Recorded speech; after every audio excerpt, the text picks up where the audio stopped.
sa paglilingkod at pagsunod sa iyong kalooban, ngayon at magpakailanman.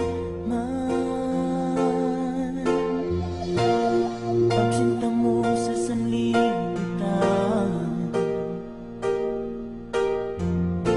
ay nagbunga ng dakilang katubusan. Sa kasalanan at pagkukulang ng bawat isa, nang ibinigay mo ang bugtong mo, anak.